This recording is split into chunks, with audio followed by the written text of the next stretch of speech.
Hi again, everyone. This is the first video in a series of videos that we're doing on Power Pivot and really on data modeling and how to bring a bunch of data into Excel for us to work with. Now, you'll notice that I've got at least 4 files, maybe a few others, posted for you on the Learning Hub. Here are a few of them here on my desktop. This is what they look like. Now, a quick explainer, I apologize that some of this data is dated. By that, I mean it's old data. And the reason why we're using some old data as opposed to the latest, greatest data is because it makes no difference. And these older data files are freely available for us to use. So in an effort to keep the cost of the course down for you, I've decided to use publicly available data sets wherever I can. Because the concepts and the things we're going to be doing to the data is the same, whether that data was, 50 years old or if the data just came out yesterday. So let's get started with all of that in mind. Now, if you have a fresh workbook open in Excel, it should be blank with nothing in it, I'd like you to access some of these files. So we'll start off by doing the following. We'll say data at the top of the ribbon here. And depending on your version of Excel, you might have different things here. Some of you might actually see from access right across the top. What we're going to do in my version of Excel is we're going to click on Get Data.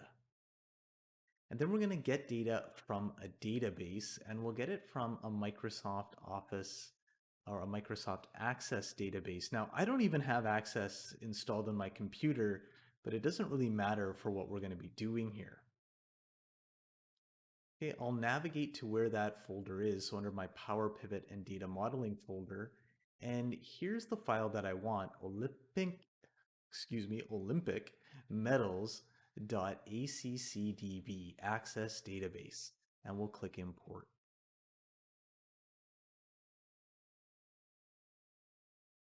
We have to wait a while, and then once it's done bringing everything into Excel, we see something called the navigator.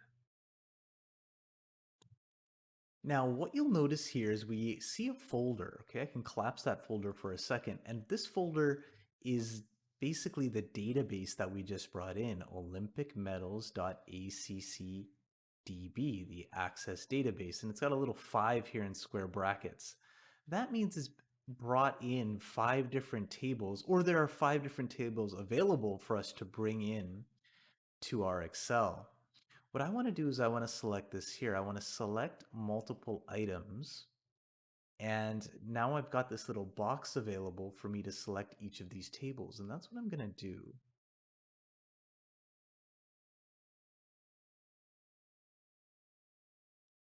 And now we'll see here that preview is evaluating. And right now it's looking at something called S_teams because over here on the left, that's what we've currently got highlighted. If I clicked on disciplines, for example, we would get a preview of everything that's in the disciplines table.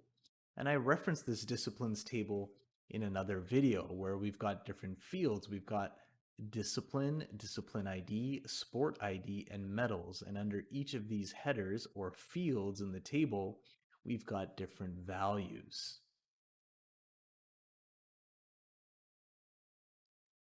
Now, as we looked at when we were looking at Power Query, one of the really powerful things about Power Query is we can transform the data before we load it into Excel or anywhere else.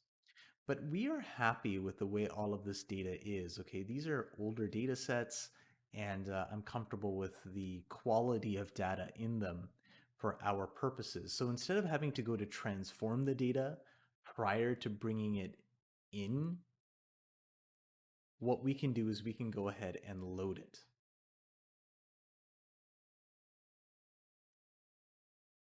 So let's click on load.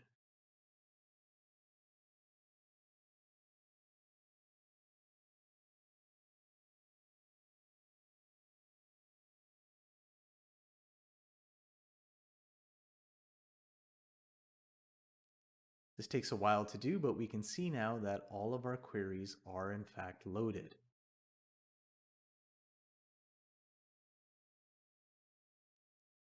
And now we're going to have some options available to us, but we have to kind of go find those options first. So At the top, you should be able to see something called Power Pivot. Let's go to that.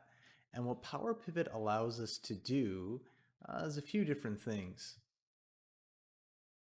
One thing we can do is we can manage the data model. And if I click on that, you'll get a screen that sort of looks like this, a little pop-up window.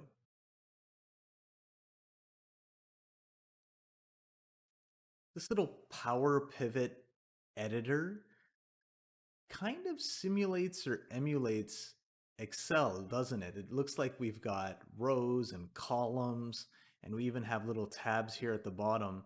And what we can see is all of the tables that have been brought in from that database. There's a few other things we can do here. I'll just show you. If I clicked on diagram view, this can be pretty powerful here. Diagram view is where we can actually start to move things around. Like I could even grab this and move it around, but I'll leave it where it is. And what it does is it shows us what the relationship is amongst all of the different tables that have been brought in from the database. And we can see right now, at least, that there is a one-to-many relationship between the disciplines table and the metals table.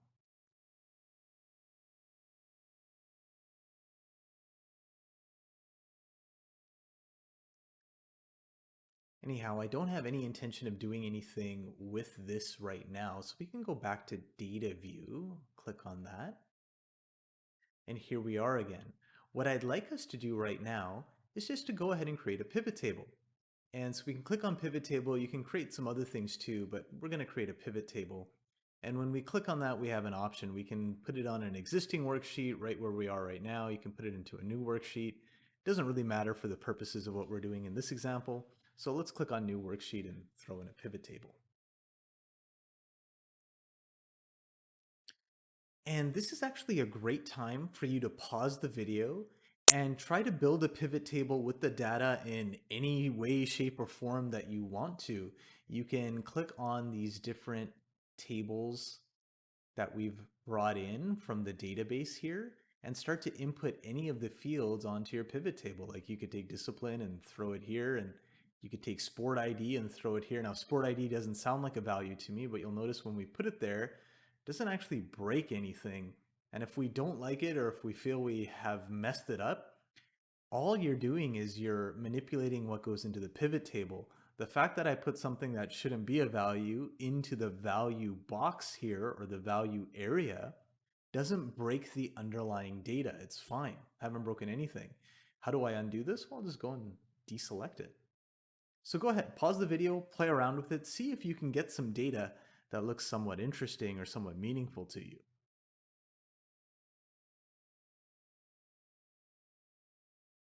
Okay, if you've spent some time playing around with the data, now let's start to go through it in a more organized way. So I'm going to start I'm going to collapse the disciplines field over here in the pivot table fields pane, and I'm going to open up metals. And I'm going to scroll down to where it says NOC country and region. Now, NOC stands for the National Olympic Committees. And the only reason I know that is because this data set, it's free, it's publicly available. So I'm actually following along with another tutorial that I thought was really useful, and I've used it myself in the past. So that's why I know what NOC stands for. And I'm just going to grab this and we're going to drag it down to columns. Now you can immediately see what's happened is we have a whole bunch of NOC country regions. These are organizational units that have been thrown into our pivot table. And now our pivot table has gotten pretty horizontal, right? We're all the way to column EK. So we've got a lot of stuff going on there. Let's keep going and we'll collapse this and make it more manageable soon. We're going to open up disciplines. And from the disciplines table, we're going to grab discipline and we'll make that our row. And now you can see that we've got a bunch of rows, and these rows are disciplines, right? Essentially the names of the different sports that people compete in the Olympics. And those are our rows. Now this is a lot of data. What we can do is we could start to bring it down. So let's go over to this arrow here, right under row labels, there's a drop down arrow, or next to row labels is a drop down arrow. And we're going to actually just specifically select a few of these. So I'd like us to select archery,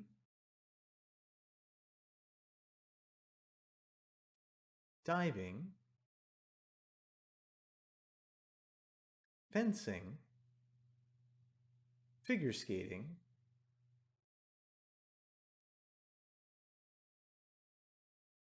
and speed skating. And we'll click OK.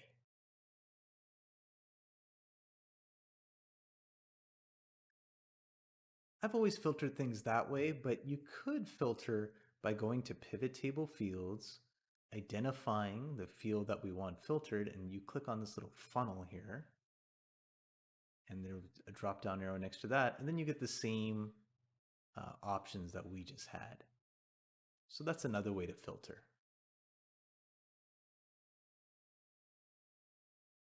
Now let's go back to the metals table and actually find metal. And let's take metal and drag it to values. Now, what Excel will do is it'll recognize that the data inside of the metal field is numeric, and so it'll do a count of on its own. And you'll see that in the pivot table, it's automatically grand totaled the metals. So we can see the metals won by this country. This is probably Australia. For archery is 2, for diving is 17, for speed skating is 1. We have a grand total of 20 medals for that NOC region. Now let's go ahead and apply another filter. So if we go over here to column labels, and we want to start to filter some of these columns. We've got far too many columns here for my liking right now. And what we can do is we can apply a filter, and we can apply a filter by the count of metal. So when the count of metal is greater than whatever number, we could put any number there. You could put 100, you could put 20, you could put 50. Again, the tutorial I'm following through Microsoft suggests 90, so we'll do that. And there you have it. We've created a pivot table from a database. We brought it into Excel through a data model, and we can see now quite quickly the sports that we were interested in, who has medaled the most over that period of time. In the next video, we'll import data from a spreadsheet.